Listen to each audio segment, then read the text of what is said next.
Now, with that being said, all months, okay, and days of the week are associated with Greek deities, each deity corresponding with its own month and day of worship, right? Which I'll explain thoroughly in the next slide. But as you can see, January is for Janus, who's the god of doors and gates and time, etc. Said he delved in on him some.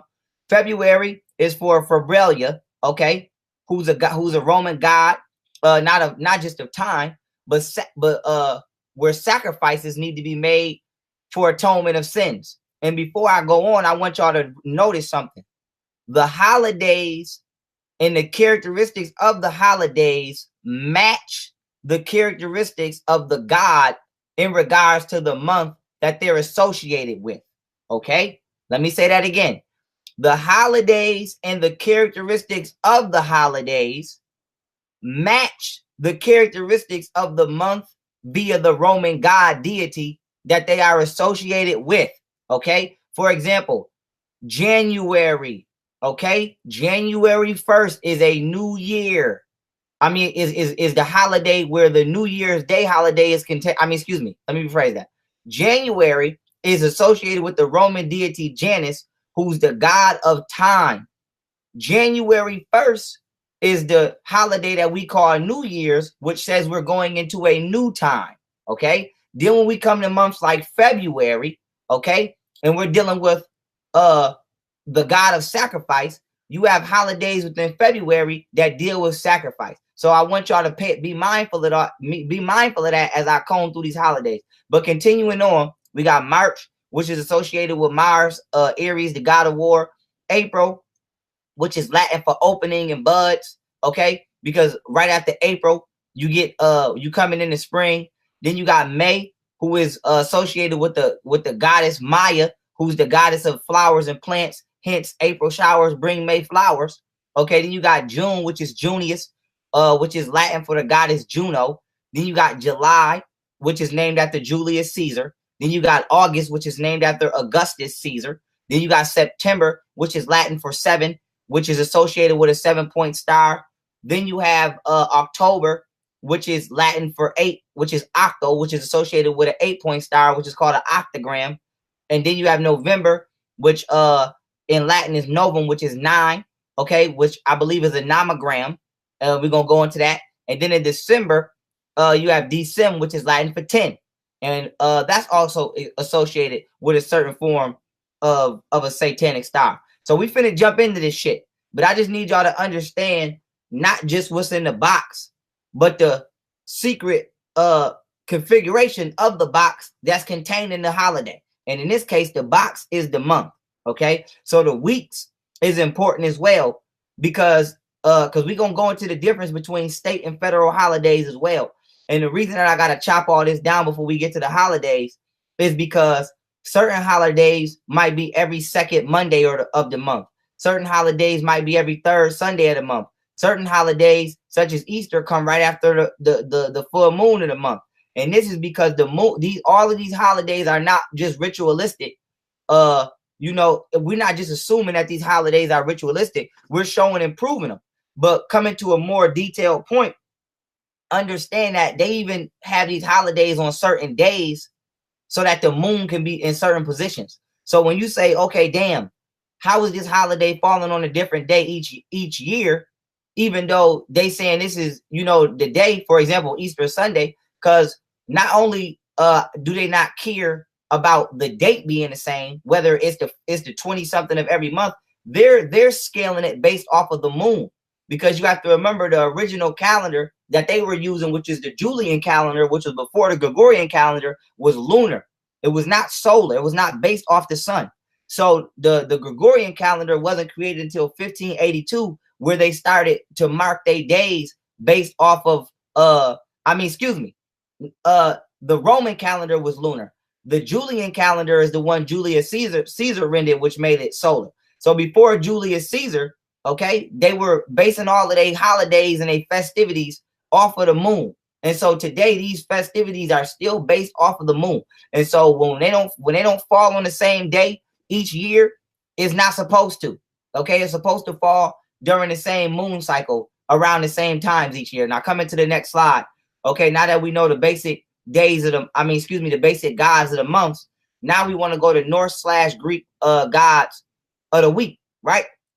Now, Monday is Mona, okay, which is associated with a moon deity.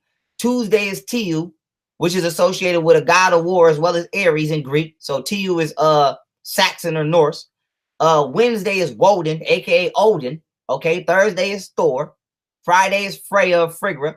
Okay, Saturn is for the planet Saturn, which is also in a secret occult terminology for Satan. Okay, and then Sunday, all right, is for the Greek, it's for the Roman or Norse deity Sun, but that's also for the sun. And so continuing on, now that we know the Roman deities associated with the months, and we know the Norse and Greek deities associated with the days of the week, now as we go into these holidays, as the general already broke down, it's going to start to synchronize and make a total a totality of sense to you. And so you have what is called Hellenistic astrology, and that is what our calendar is based off of. So if y'all was to say, where are y'all researching to understand these deities and their association with time on a daily, weekly, and monthly scale? Okay, there's individual books written by many people, whether it be Dr. Ben or whoever, that you can read. But if for some reason you didn't have access to these books and you wanted to just do a quick search, you look up Hellenistic astrology.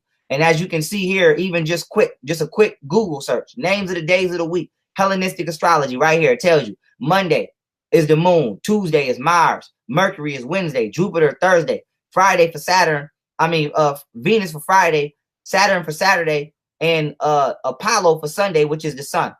And breaking down why these planets are associated with certain days of the week, in astrology, you have what is called solar prominence. Okay, and let me just give y'all the difference between astronomy and astrology really quick so y'all can have it. Astronomy, which is with the N, is the study of celestial bodies, aka planets, stars, and other entities and objects out of space, and how they operate. Astrology with the L is the study of celestial bodies, aka planets, stars, meteors, and all of the other celestial entities and objects out of space, and how they interact with you. So astronomy would be the study of just the sun. Astrology would be how the sun affects you physiologically and psychologically. So according to astrology, every on these certain days of the week, for example, let's say Tuesday, which is associated with the planet Mars, which in Greek mythology is the god Ares, okay? Or in Norse mythology is the god Tiu. Every Tuesday, the planet Earth emits a gas, okay? And when the planet Mars emits a gas. And whenever a planet emits a gas, in science, it's called a solar prominence. And so anything inside our atmosphere that emits a gas is called a pheromone. Anything outside our planet is called a solar prominence. And what happens is the planet Mars, once it emits this gas trickles down into our atmosphere and affects us psychologically and biologically, okay? And so I did an entire lecture on this. I'm not going to go into this now. I'm just giving y'all a brief understanding. But for an example, every time the United States goes to war, they go to war on a Tuesday, because a Tuesday governs the most day of aggressiveness, because it's literally a chemical in the air that promotes that. So when you see the government spraying chemtrails and doing things like that to influence people, they're actually copying a natural process that the universe already does. So this is why they tell you to go to the club on Fridays, okay? Because Fridays is more of a feminine type of atmosphere, because the planet Venus emits a frequency that makes you want to be more sensual and intimate. And so all of these take the months, take the days of the week, and take the way that these gases, aka these planets, aka these mythological deities, these gods in the form of mythological deities, okay, affect you, and understand how they synchronize these holidays in direct conjunction with these happenings. So just like the Bible is based off astrology, holidays are based off astrology as well. So Seti made a critical point about, harvest during the winter and things like that. And some of y'all not only didn't catch that, y'all not understanding how the holiday itself is supposed to correspond on a astrological level versus a cultural level. Okay. And so now let's keep it moving. Now, there are 12 months / 4 seasons, okay, of celebration. Excuse this typo, ignore all typos. Now, with that being said, there are 12 months, aka 4 seasons of holidays, to which we will be discussing and breaking down the origins of, starting in January and ending in December. Now, we're going to jump right in, okay? First of all, before we get to talking about the goddamn holidays, some of us need to understand what a holiday is. Now, Seti touched on this, and I'm coming behind him just to retouch on this.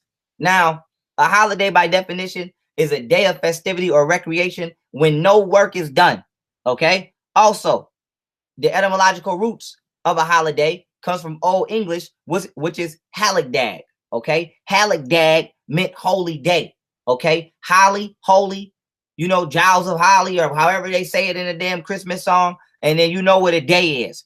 So a holiday is something that's considered a holy day. So already in the word, we are seeing religious origins, okay? We are seeing religious origins. Now, why is this important? This is why the differentiation between state and federal holidays is going to be important, because state holidays are only celebrated within the state level. Now, they can be adopted by other states, but most of the time, state holidays are created within the personal cultural happenings of that state. So let's say if a mass shooting or something happens in a state, and then every year that state does something to, you know, remember that event, that would be considered a state holiday. But a federal holiday would be something like Christmas, like Thanksgiving.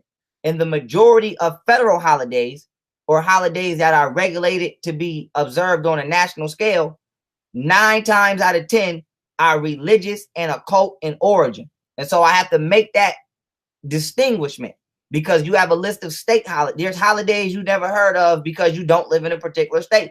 And there's holidays everybody heard of because they're federally regulated to be celebrated. And the majority of the holidays that you heard Seti discuss, that you're going to hear me discuss, are considered federal holidays. Okay, so know the difference. Now, with that being said, continuing on, what is the difference between a state and federal holiday? Even though I just explained it, I'll do it again. Definition of a state holiday is an official holiday in a state, but not nationally. A federal holiday, okay, is what?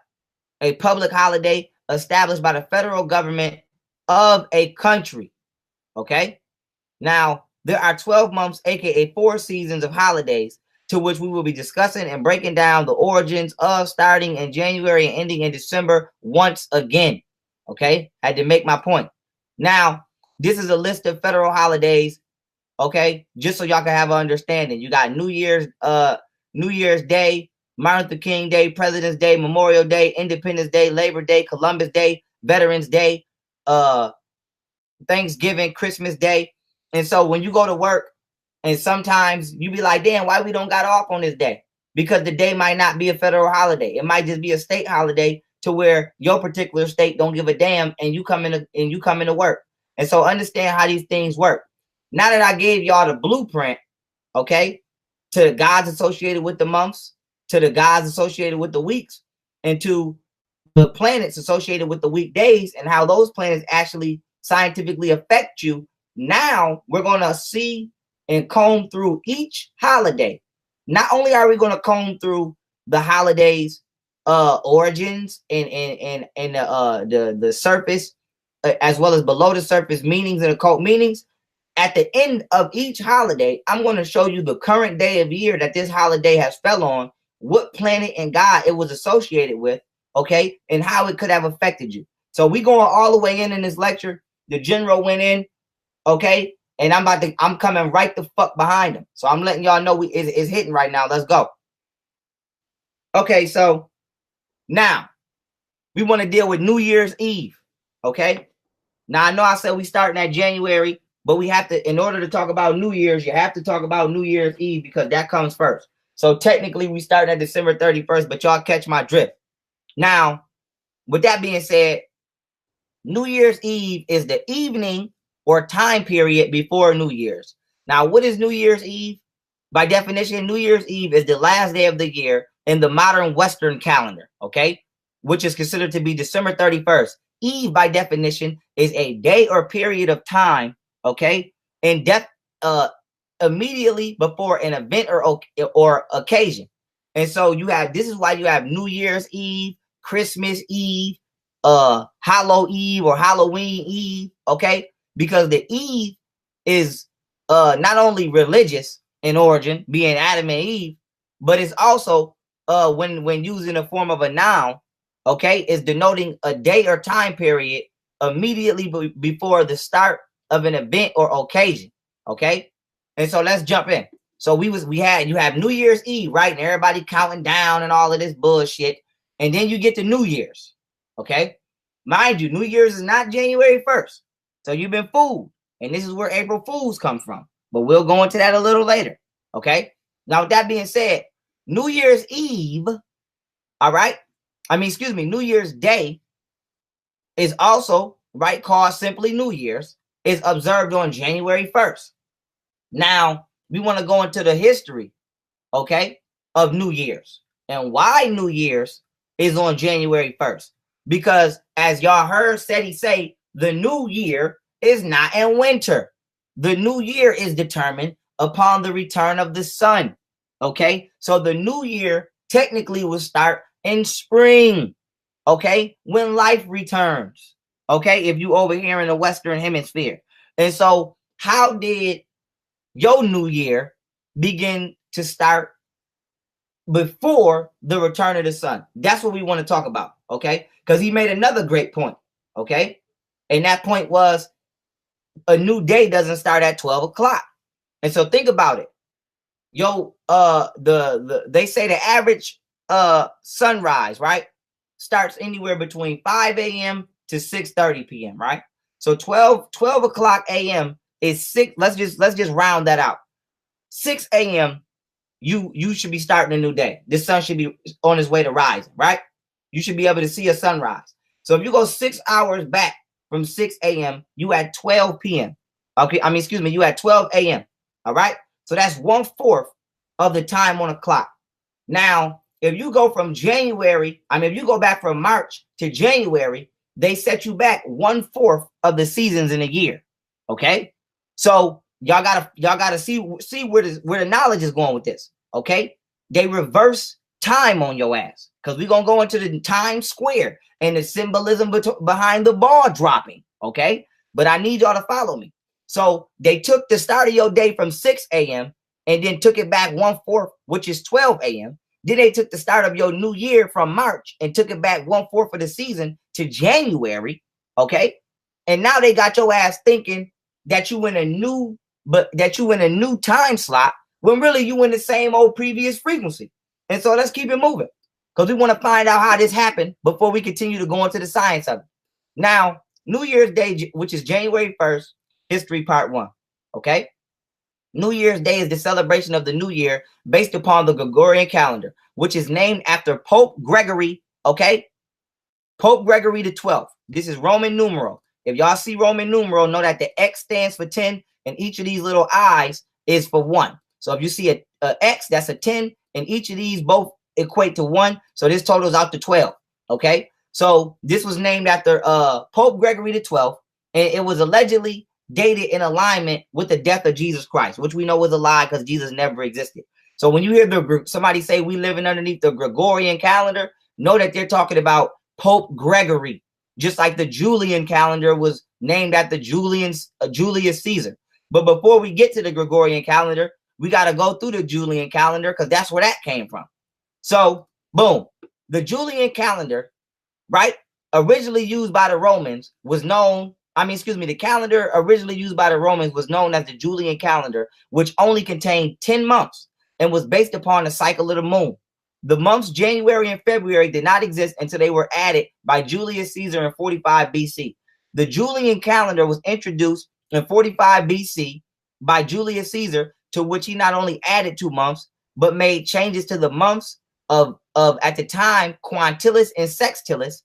He changed their names to July and August. So July in Roman times was known as the month of Quintilis, and August in Roman times was known as the month of Sextilis, right? And he did this in order to honor himself as well as Augustus. He also changed the length of the days in certain months, causing the year to be 365 days and 6 hours. Now, the 6 hours is important because this was going to lead to the Gregorian calendar, okay? Now, the first New Year's Day ever celebrated in the history of history on January 1st was in Rome in 153 BC, right? Julius Caesar instituted January 1st as the new year, okay, to honor the Roman god Janus, whom has been stated previously in this lecture and the lecture before, to be to be a Roman god of beginnings in time, of beginnings of time, and excuse me, to be my brain working too fast. To be the God of beginnings in time. Okay, bam. Now, Janus, as you see here, right, with his double face, right? His double face is symbolic to past and future. Okay. So we know when somebody lying, they say you two-faced, okay? Or you telling two different stories. But also, his two different faces are supposed to are supposed to symbolize past and future. Now let me hit this water real quick because my brain is moving faster than my tongue. Hold on.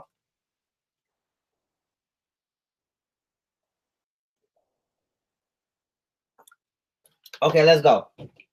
I had to get right. Okay, let's go. Now continuing on. The Gregorian calendar was created and named after Pope Gregory, okay, the second, excuse that typo, in 1582 AD in order to so-called rectify the Julian calendar. Now, what the rectification is Pope Gregory felt like the extra 6 hours in the year was incorrect. So all the fuck Pope Gregory did was take the 6 hours out and make it a flat 365 days a year, which also is still incorrect. Now, mind you, this was in 1582. So basically, from 45 BC all the way to 1582 AD, they were using the Julian calendar. Pope Gregory took it upon himself to rectify or correct the calendar. Now, why is this important? Everybody else outside of this form of colonial power was still celebrating New Year's in March, and some people even in the latest of April. And so now you can even understand the different sciences behind when the New Year is by even looking at the Chinese, because we're gonna get on them too. But the Chinese got their own New Year, and so the reason I'm bringing them up is to show you that the majority of people around the world have their own astrological understanding of when New Year is, and 9 times out of 10 is rooted from a religious standpoint. But the fact of the matter is the New Year starts when the sun returns. So if somebody's not talking about March, maybe April the latest, depending upon your argument, your New Year is highly incorrect. Now, that being said, the British were celebrating New Year's during March, okay? But in 1752, they adopted the Gregorian calendar, okay? But all the way before 1752, the British were celebrating the New Year in March. Now, if you look at this diagram, okay, over here to the right, okay, where you see winter solstice, okay, which is the sphere at the right, you see the northern hemisphere pointing away from the sun. Because remember, the Earth is on the axis of 23.5 degrees. So it has a tilt, okay? So you know that it's summertime when the tilt of the Earth is facing the sun, okay? And that starts at what is known as the vernal equinox, which is March 21st to March 22nd. This is considered the new year when the northern hemisphere of the planet Earth starts to exactly face the sun, okay? So now if you look at the winter solstice, okay, which is December 21st to December 22nd, New Year's Day is only damn near 10 to 9 days after that. So how can the beginning of the northern hemisphere being the furthest away from the sun that it can possibly be the start of a new year? Okay? And so y'all have to see the trick. They're bringing you into a time period where you are the furthest away from the creator on the celestial level, being the sun. Do y'all understand where I'm going with this? Y'all not closer. Y'all not coming into closer contact with the creator. You are the farthest you can be. The winter solstice is the farthest mathematically that the northern hemisphere and the North Pole can ever be facing away from the sun at any point in time of our orbit around the sun. And this is why this is where they choosing to bring in your new year at. Okay? So that's not the new fucking year. That's the worst part of the goddamn year you can be in if you live in the northern hemisphere. That's what that is. And so let's keep it moving. Now, you not only are you celebrating New Year's, okay, at the incorrect time, now you niggas going to watch the ball drop. And most you niggas have never researched the ball drop, let alone even asked what the hell do the ball dropping got to do with coming into a new year. Nobody does that. You ain't never heard of no ancient civilization around nowhere celebrating no goddamn ball drop on January 1st. Okay? How do we know this? Because the Romans wasn't even celebrating a ball drop on January 1st, and they the ones who made New Year's on January 1st. So we got to look up the origins of the ball drop. The practice of dropping the ball was created in 1907 by a Jew named Jacob Starr. Okay? Now, the ball drop is a term, okay? Not of endearment, okay? But it is a negative connotation. Now, when you look up the term dropping the ball, that means to fail in one's responsibilities or duties or to make a mistake, especially at a critical point or when the result is very negative. Hence, when somebody tell you, you dropped the ball. Now, why is this important? You niggas go to Times Square and you niggas go wherever you can every year to be symbolically and ritualistically reminded that you are dropping the fucking ball. These people let you know every year that they are getting one up on your ass. And do you give a fuck? Nope. Why? Because think about all of the holidays you done ran through. You done went through Thanksgiving, Halloween, Christmas, motherfucking 4th of July. You done went through all of these holidays. And then after you get done with Christmas, which is the last holiday of the year, guess what they tell you? Damn, nigga, you still dropping the ball. Come here, come downtown and stand outside in your local downtown near your, because 9 times out of 10 is going to be downtown or near a city hall. And they're going to tell you, come watch the ball drop. Come watch yourself drop the ball once a goddamn again with your stupid ass. And so let's keep it moving now. Okay? Because we want to get into Times Square. We're gonna get on New York, okay? Because they always showing New York on TV, and this is one of the most famed places allegedly to go watch the ball drop, and I'm gonna show you why. Okay? Time, by definition, is what? The indefinite continued progress of existence and events in the past, present, and future regarded as a whole. Now, a square, okay, as I broke down in previous presentations, when you open up a square in sacred geometry, it's called a net. Now, what you're looking at right now that looks like a cross is actually not a cross. It's a cube. And whenever you open up a 3D shape, it's called a net, N-E-T. Now, a cube in sacred geometry is not called a cube. It's called a hexahedron. So whenever you open up a hexahedron, it forms a cross. Now, why is this important? A cube has 90-degree angles. A 90-degree angle is meant to stop energy immediately. This is why your street ends at a corner, because it doesn't allow you to turn your car as hard as you want to, because you have to stop. And so when you take 90 degrees and you make it into 4 different angles of 360 degrees, what you're doing is you're taking a natural 360-degree passageway of flowing energy, and you're forcing it to continuously stop. And so as this energy is continuously being stopped, it eventually becomes contained and diluted. Now, let me give you an example. If you see water in nature, it's constantly flowing. This is why it's always fresh. If you take some water and put it in a swimming pool, which is also a square, it's not flowing, which means it's not refreshing itself, which means after a while it becomes stagnant. It becomes diluted and it becomes unhealthy because it's stagnant. And so you have to understand the science of a square. A square is meant to contain your energy. This is why anything that contains comes in the form of a square or a rectangle. Hence, your TV is a square. You buy a pair of shoes, the box is a square. Okay? You give somebody a present, that comes, your ring comes in a square. Anything that you go in a casket, your casket is a rectangle, it's a square. Anything that contains energy, okay, is a square. Your ass go to jail. Your prison cell is a square.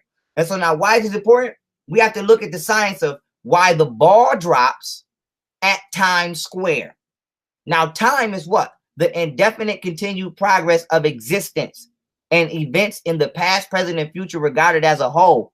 A square is not only a shape that contains energy, a square is the sign used in masonry.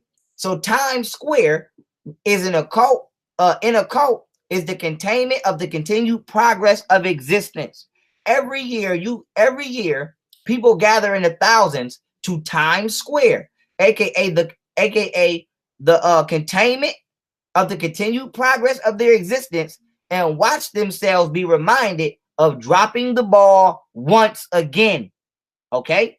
And your time is being contained via the Gregorian calendar because your ass is on the wrong goddamn time. The new year is not January 1st. Okay? The days of the week are not what you believe them to be. The months of the year is not what you believe them to be. It's not 365 years. Days in a year is 360. And nobody died for you 2018 years ago for it to even be 2018. And so now do you understand how the progress of your existence is being contained?